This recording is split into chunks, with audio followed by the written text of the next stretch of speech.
Bonjour, aujourd'hui je voudrais aborder un sujet qui n'est pas si simple, c'est qu'est-ce que l'âme? Est-ce que l'âme c'est quelque chose qui nous quitte le jour de notre mort, qui va auprès de Dieu, auprès de je ne sais quelle puissance? Bon, on va se poser la question. Mais on va se poser la question en utilisant la Bible. Et ce qu'en dit Jésus, ce qu'en disent les apôtres, ce qu'en disent les auteurs bibliques. Tout d'abord, dans le milieu chrétien, beaucoup pensent actuellement que l'être humain est fait en trois parties. C'est-à-dire que il y a le corps, euh, voilà, qui va mourir, bon, qui ressuscitera d'une certaine façon quand Jésus reviendra, glorieux. Il y a aussi l'esprit qui vient de Dieu, qui nous met en relation avec Dieu, et l'âme, qui est le siège des émotions. Bon, ce que peut-être nous sommes au final, donc uniquement des émotions, ce qui nous ramènerait à être quelque chose qui n'a aucune valeur sans l'Esprit de Dieu en fait. Mais cette conception-là, même si elle est prônée par beaucoup de biblistes, de personnes qui ont étudié la Bible hein, et qui l'enseignent et qui ont même de grands ministères, eh bien, cette pensée-là, euh, elle n'est pas ancrée dans l'Ancien Testament, dans ce qu'on appelle la pensée de l'Ancien Testament, c'est-à-dire euh, des Hébreux, de ceux qui ont commencé à écrire la Bible. Par exemple, eh bien, le premier verset au commencement, voilà, ça a été écrit par un Hébreu qui s'appelle Moïse. Bien, donc il y a une pensée hébraïque dans la Bible, et cette pensée hébraïque est tout au long de la Bible, et jusqu'à la fin même, hein, puisque Jésus était juif, donc descendant des Hébreux. Euh, Paul était juif, descendant des Hébreux, il a écrit beaucoup de lettres, comme tous les apôtres hein, qui ont écrit des lettres, euh, tous ceux qui ont écrit donc dans la Bible étaient des descendants des Hébreux. Bon, mis à part Luc, qui lui était grec. Mais il n'a pas écrit d'épître, il a raconté donc, une évangile. Mais c'est le seul qui a écrit dans la Bible et qui n'était pas descendant des Hébreux. Tous les autres étaient des Hébreux, puisque juifs. Donc, ils avaient cette pensée hébraïque. Et c'est à cette pensée-là qu'on va s'attacher à revenir aujourd'hui. En fait, la pensée que l'âme est le siège des émotions et que c'est l'âme qui va monter au ciel quand nous serons décédés, c'est quelque chose qui vient de la pensée grecque. Ce qui s'est passé, c'est qu'à un moment donné de l'histoire de l'Église, très peu de temps après la résurrection de Jésus, et juste après, de mémoire, la mort des premiers apôtres, eh bien, l'Église était persécutée, reconnue comme une religion non officielle dans l'Empire romain. Et ça, c'était très dangereux d'être reconnu comme une religion non officielle dans l'Empire romain, puisque on ne nous reconnaissait pas le droit d'exister, et donc on pouvait être eh bien, lapidé, crucifié à tout moment, au bon caprice de n'importe quelle autorité, sans aucune protection de la part de l'Empire. Donc, les premiers chrétiens se sont dit, eh bien, comment faire pour que nous ne soyons pas considérés comme la religion du pouilleux, la religion, une religion illicite, mais nous redorer eh bien, auprès des Romains. de façon à devenir une religion licite. Alors faire envie, quoi, en fait. Et quelque part, dans ce raisonnement, il y a du bon, parce que faire envie aux autres, c'est montrer que non, on n'est pas une religion de pouilleux, que vraiment on a un Dieu pour qui on a de la valeur, qui nous aime, qui est là, et donc ça, c'est quelque chose de bon, il me semble, hein, voilà. Euh, donc, ils ont vu que la pensée grecque, la philosophie grecque avait énormément de valeur aux yeux des Romains.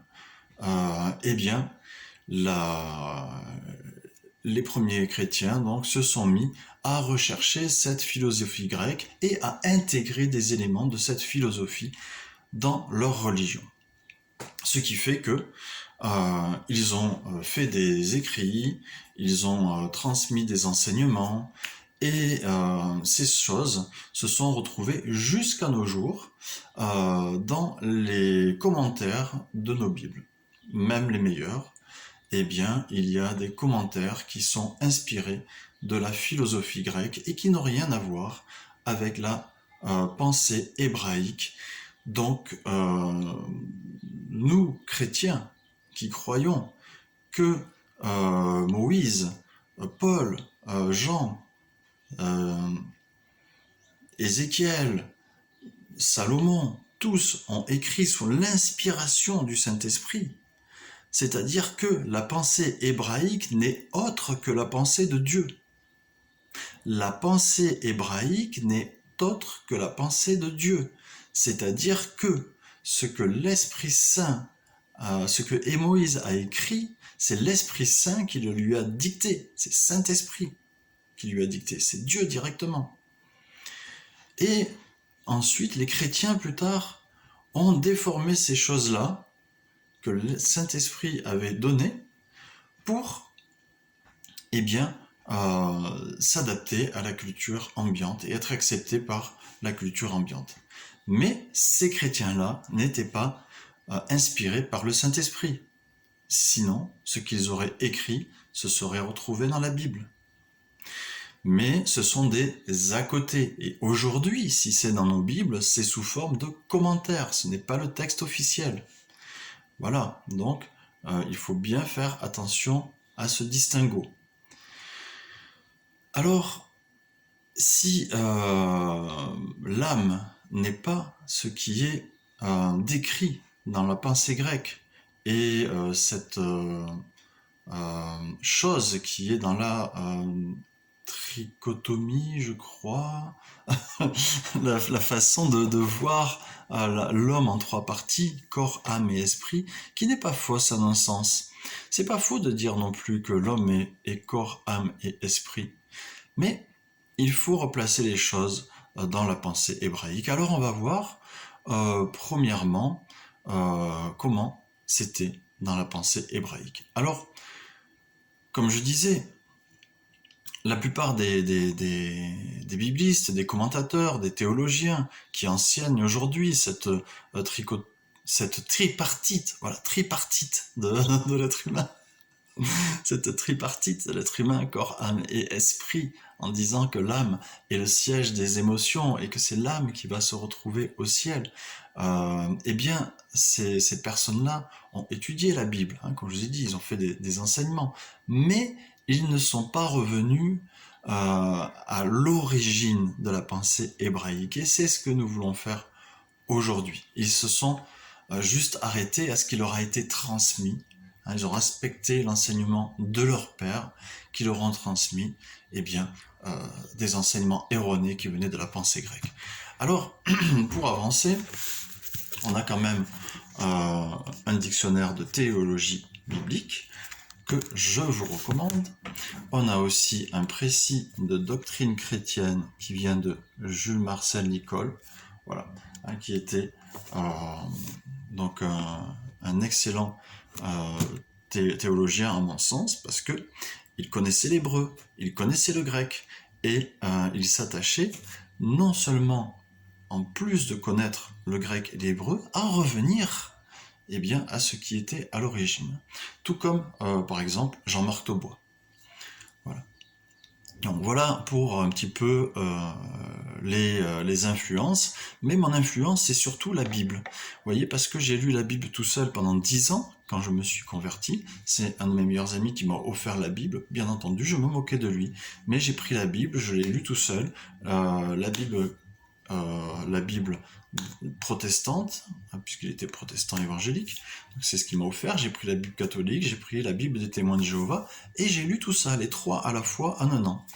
Et donc j'ai trouvé les différences, et j'ai gardé finalement la Bible protestante évangélique, la Louis II.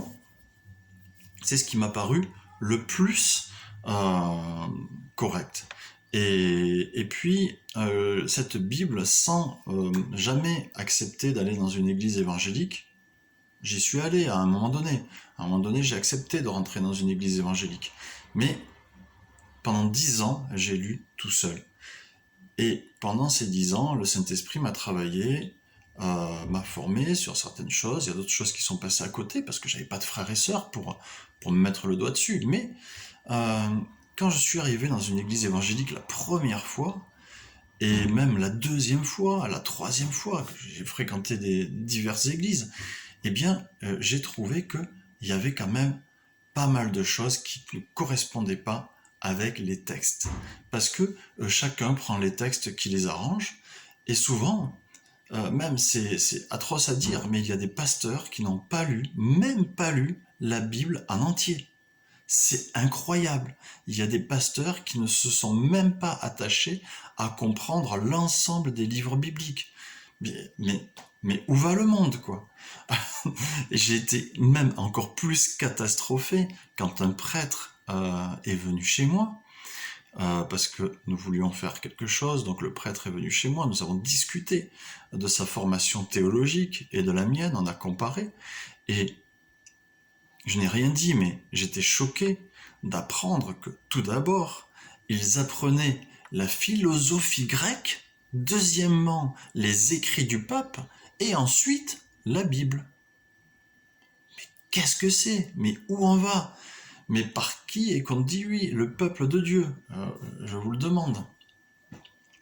Donc, quand on prend au départ, prenons la première fois que le mot âme est cité. Genèse 2, verset 6. Mais une vapeur s'éleva de la terre et arrosa toute la surface du sol. L'Éternel Dieu forma l'homme de la poussière de la terre, il souffla dans ses narines un souffle de vie, et l'homme devint un être vivant. Alors, suivant les versions, c'est l'homme devint une âme vivante. Voyez, ça c'est quelle version que je viens de lire? Je pense que c'est pas ma préférée.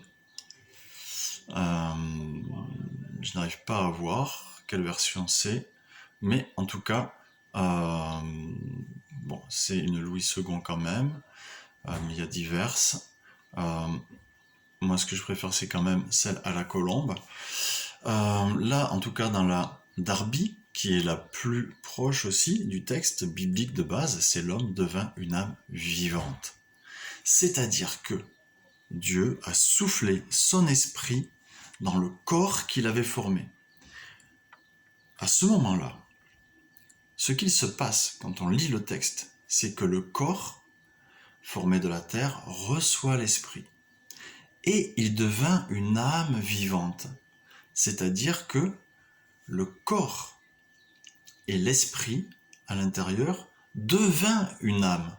C'est-à-dire que l'âme, bibliquement, dans l'esprit hébraïque, dans même, j'allais dire, l'esprit de Saint-Esprit, eh bien l'âme, c'est l'union du corps et de l'esprit.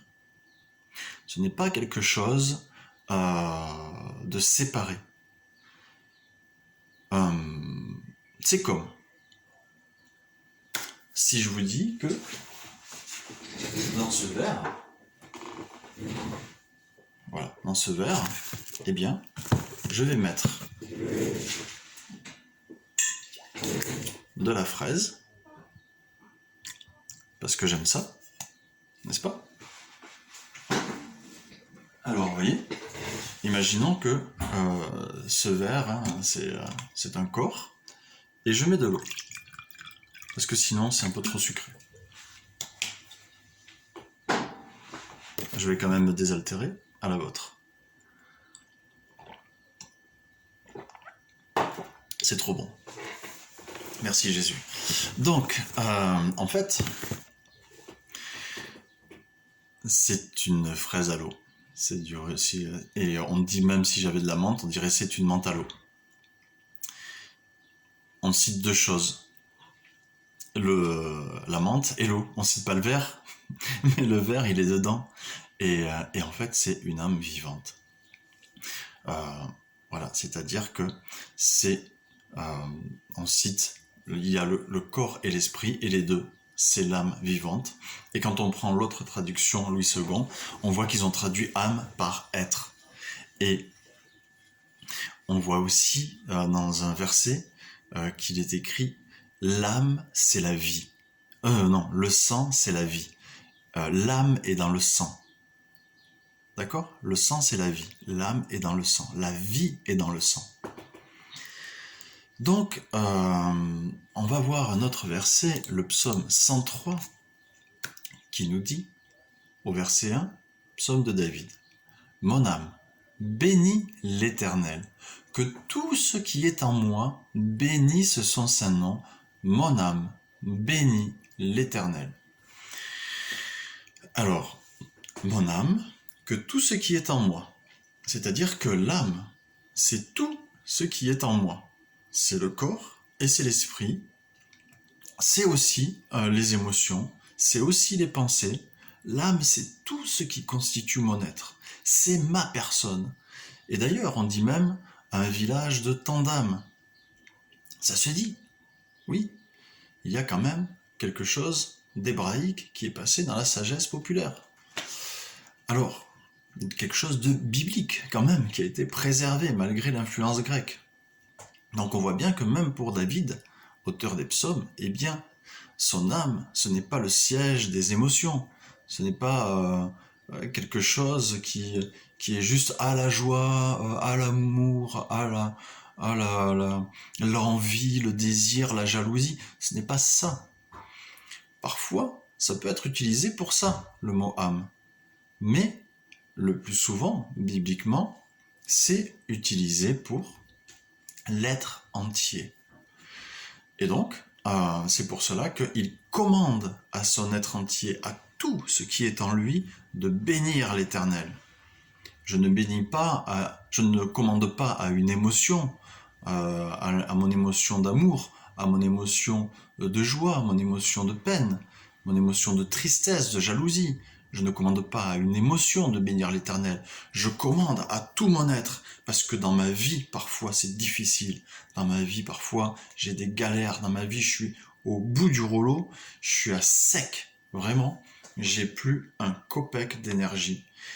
Et là, dans ces moments-là, alors que je suis écrasé par tout ce qui peut me tomber dessus, je commande à mon être entier, à mon âme, de bénir l'Éternel.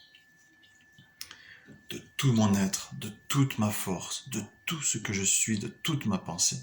C'est là la réalité du mot âme. Ce n'est pas quelque chose qui, à la fin de mes jours, va partir auprès de Dieu. Qu'est-ce qui va partir auprès de Dieu alors? Puisque bibliquement, quand on lit la Bible, on est obligé de reconnaître que une partie de nous, si Jésus n'est pas revenu dans 5 minutes, et que je meurs, moi, dans 5 minutes, et qu'il revienne dans 10, dans ces 5 minutes d'intervalle, eh bien, quelque chose de moi va partir auprès de lui. Qu'est-ce donc, si ce n'est pas l'âme, et que ce n'est pas le corps? Puisque le corps va rester ici, jusqu'à ce qu'il soit ressuscité. Nous allons le voir. Jean 19:30. Jean 19:20, pardon. Il y avait là un vase plein de vinaigre. Les soldats en remplirent une éponge, et l'ayant fixé à une branche d'hysope, ils l'approchèrent de sa bouche. Vous l'avez compris, nous parlons du moment où Jésus est sur la croix et où il est au point d'expirer. Quand Jésus eut pris le vinaigre, il dit « Tout est accompli ». Et, baissant la tête, il rendit l'esprit. Il rendit l'esprit avec un E minuscule. Bien. Ok, ça on va le garder pour la fin. On va partir dans 1 Pierre 3, 18. Christ aussi a souffert une fois pour les péchés. Lui, juste pour des injustes, afin de nous amener à Dieu, ayant été mis à mort quant à la chair, mais ayant été rendu vivant quant à l'esprit, dans lequel aussi il est allé prêcher aux esprits en prison. Ah, mais c'est les anges qui ont quitté leur dignité. Verset 20. Qui autrefois avaient été incrédules lorsque la patience de Dieu se prolongeait au jour de Noé, pendant la construction de l'arche, dans laquelle un petit nombre de personnes, c'est-à-dire 8, furent sauvées à travers l'eau. On ne parle pas d'anges, on ne parle pas d'esprits autres que d'esprits humains. C'est bien des êtres humains qui sont décédés et qui ne sont pas ressuscités et dont les esprits étaient en prison, c'est-à-dire dans le Sheol, le séjour des morts, où je vous en parlerai une autre fois, mais dans ce qu'il faut appeler l'enfer, puisque bibliquement l'enfer, c'est le Sheol, le séjour des morts. Ce n'est pas ce qui arrivera après, ce n'est pas la géhenne et le feu. On a une conception dans l'enfer aujourd'hui de dire que c'est la géhenne et le feu, mais ce n'est pas biblique. Si vous reprenez la Bible, si vous cherchez les mots, vous verrez que Sheol, séjour des morts, enfer, c'est le même mot. Ça n'a rien à voir avec la géhenne et le feu. C'est tout à fait distinct. Et en fait, dans le Sheol, enfer, séjour des morts, eh bien, il y avait deux parties. Donc, il y a les deux parties. Une partie où sont les personnes décédées, mais croyant en Dieu, comme par exemple Samuel, qui a été appelé par Saul, qu'il a regretté amèrement d'ailleurs, et également les personnes comme Pharaon, voilà, qui est descendu au séjour des morts, les esprits en prison, hein, les esprits des personnes qui n'ont pas écouté Noé, qui étaient dans cette partie-là pour les infidèles, les personnes qui ne croient pas en Jésus. Ce qui est tout à fait différent de ce qui se passe maintenant, depuis que Jésus est ressuscité, mais on ne va pas entrer là-dedans, on reste sur l'âme, le corps et l'esprit. Donc, on va passer dans 1 Corinthiens 2. Dieu nous les a révélés par l'Esprit. Dieu nous les a révélés par l'Esprit. Car l'Esprit sonde tout. Et dans les deux mots esprit, Dieu nous les a révélés par l'Esprit avec un E majuscule. Car l'Esprit avec un E majuscule sonde tout, même les profondeurs de Dieu. Voilà. La E majuscule, contrairement à Jésus rendu l'Esprit avec un E minuscule, qui indique que c'était bien son esprit humain, qui a été régénéré par Saint-Esprit, car Saint-Esprit est venu habiter en lui.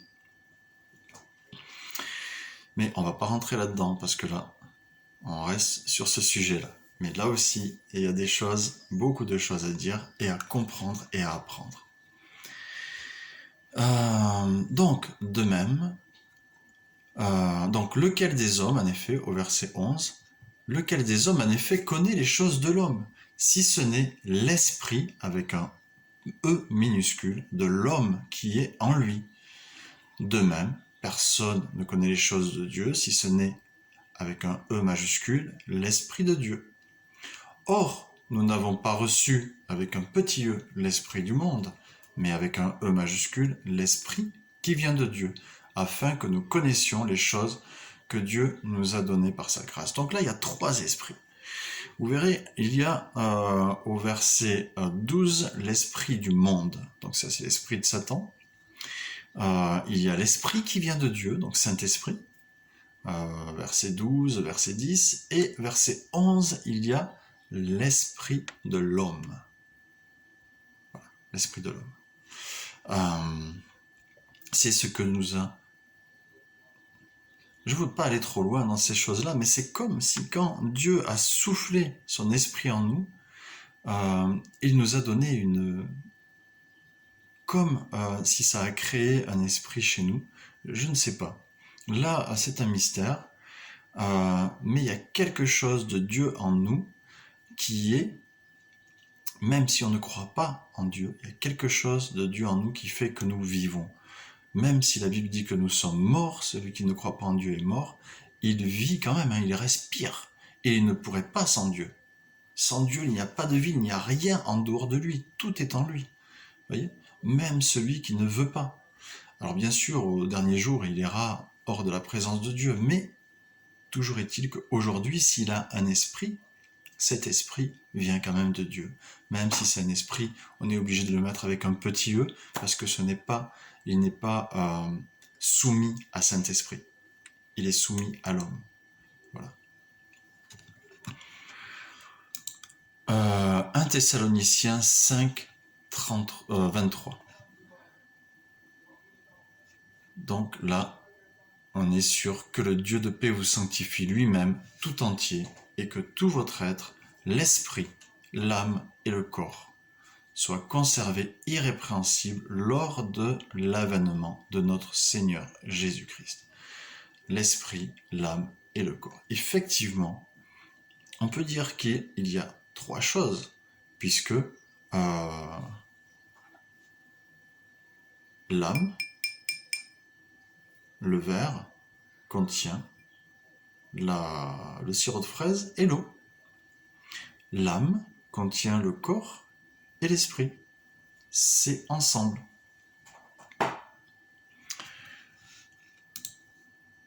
Hébreux 4, 12, car la parole de Dieu est vivante et efficace, plus tranchante qu'une épée quelconque à deux tranchants, pénétrante jusqu'à partager âme et esprit, jointure et moelle.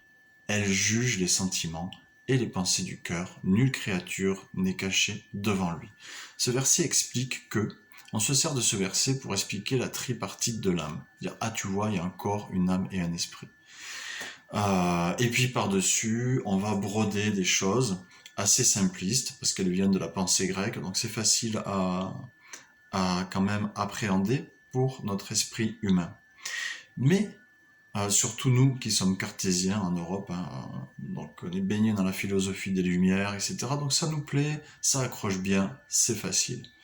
Mais la pensée hébraïque, mes amis, elle n'est pas aussi simple que ça. Et c'est pour ça que là, j'en suis déjà à une demi-heure d'explication. Et pourtant, il faudrait même 1 heure, 2 heures pour bien expliquer les choses. Parce que quand on me dit c'est quoi ta doctrine, des fois on vient me voir, on me dit c'est quoi ta doctrine? Mon ami, ma doctrine sur quel point? Est-ce que tu aurais demandé à Jésus quelle est sa doctrine? Doctrinalement, il a pris 3 ans pour former ses apôtres. Tu vois ce que je veux dire? 3 ans. Et moi, tu viens me demander ma doctrine en 5 minutes, alors que lui, il lui a fallu 3 ans pour expliquer à ses apôtres. Alors, moi, je n'ai pas Jésus en face, même si j'ai son esprit qui vit en moi. S'il a fallu 3 ans aux apôtres pour comprendre, tu vois, combien d'années va-t-il me falloir à moi, qui n'ai pas Jésus en face? Combien d'années pour comprendre, chercher? Et tu veux que je t'explique ça en 5 minutes? Mais tu plaisantes. C'est une blague. Alors, sur quel sujet? Jésus exposait sa doctrine sur beaucoup de sujets. Il n'a fait que ça. Et c'est des sujets, même si aujourd'hui tu prends une Bible, ce n'est pas vrai, mais tu prends un évangile. L'évangile, ça va faire ça de pages, tu vois. Mais va expliquer même ça en 5 minutes, mon ami. Alors, c'est pour ça que ce sont des sujets qui sont difficiles et longs à aborder. On ne peut pas faire ça comme ça. J'essaye de faire un peu de vulgarisation de ce que j'ai compris, mais ce n'est pas évident non plus, parce que je n'ai même pas moi-même tout saisi. Donc, ici, on est en train d'expliquer que ce qui est inimaginable à séparer, parce que là, on dit dans la pensée grecque, il y a trois choses qui sont à peu près comme ça. Allez, ici, je te mets un esprit, ici, je te mets une âme, ici, je te mets un corps, et puis, bah tiens, avec un levier, une épée là, j'arrive à séparer. Ouais, mon gars, d'accord. Mais là, c'est intrinsèque, tu vois, c'est mélangé, c'est vraiment inimaginable à pouvoir séparer. Comment tu fais, mon ami? Alors, pour séparer l'âme, le corps et l'esprit, c'est simple, hein, dans ce cas-là, je peux balancer ma menthe à l'eau ou ma fraise à l'eau, tu vois, je peux la balancer, alors il me reste le verre, l'âme. Ok. Mais il n'est pas l'âme n'est plus vivante. Comme il est dit en Genèse 2, c'est une âme vivante. L'âme ne sera plus vivante si j'enlève le corps et l'esprit qui la constituent. C'est vraiment quelque chose qui... Tu vas séparer là l'eau et la fraise. Tu vas y arriver, mon ami, avec une épée. Et bien, mais la parole de Dieu, elle peut le faire.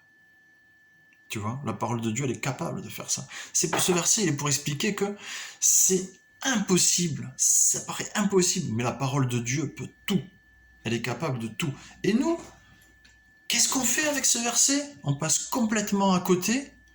On balaye le sens le plus important, c'est-à-dire que la parole de Dieu est vivante et efficace, plus tranchante, qu'elle peut séparer ce qui est inséparable, et puis on va enseigner des fantaisies, des fables de philosophie grecque.